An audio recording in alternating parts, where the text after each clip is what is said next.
पश्चिम बंगाल की मुख्यमंत्री ममता बनर्जी की कुर्सी बच गई। भवानीपुर सीट से ममता बनर्जी जीतकर विधानसभा पहुंच गई हैं और अब वो पश्चिम बंगाल की मुख्यमंत्री बनी रहेंगी। अब ममता बनर्जी और उनकी पार्टी टीएमसी की नजर दिल्ली और लोकसभा चुनाव पर है। ममता बनर्जी के निशाने पर बीजेपी तो है ही, इसके साथ कांग्रेस पर उनका रुख बेहद आक्रामक है। हाल के दिनों में दीदी कांग्रेस को तोड़ने में लगी हुई हैं। इसके अलावा उन्होंने दिल्ली में भी कई विपक्षी नेताओं से मुलाकात कर माहौल बनाने की कोशिश की थी। अब ममता बनर्जी ने एक लेख के जरिए कांग्रेस को बहुत बड़ा झटका दिया है। दीदी ने इस बार राहुल गांधी की चिंता बढ़ाने वाली बात कही है।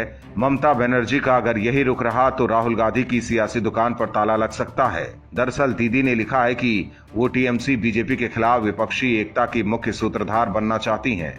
उन्होंने कांग्रेस पर आरोप लगाया है कि कांग्रेस बीजेपी के खिलाफ लड़ाई लड़ने में बुरी तरह फेल रही है। इसीलिए भारत के लोगों ने तृणमूल कांग्रेस को फांसीवादी भगवा पार्टी को हटाकर एक नया भारत बनाने की जिम्मेदारी दे दी है। पार्टी के मुखपत्र जागो बांग्ला के दुर्गा पूजा संस्करण के एक लेख में ममता बनर्जी ने कहा कि इस साल की शुरुआत में राज्य में हुए विधानसभा चुनाव में बीजेपी के खिलाफ शानदार जीत के बाद टीएमसी ने देश भर के लोगों का विश्वास अर्जित किया है।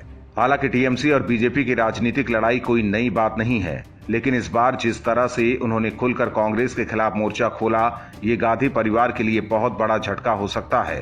हाल ही में ममता बनर्जी ने कांग्रेस को झटका देते हुए गोवा के पूर्व मुख्यमंत्री लुइजिनो फिलेरियो को तृणमूल कांग्रेस में शामिल कराया।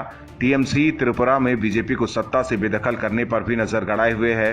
गोवा और त्रिपुरा में विधानसभा चुनाव 2022 और 2023 में होने हैं। इसके अलावा टीएमसी मेघालय में भी कांग्रेस को तोड़ने में लगी हुई है।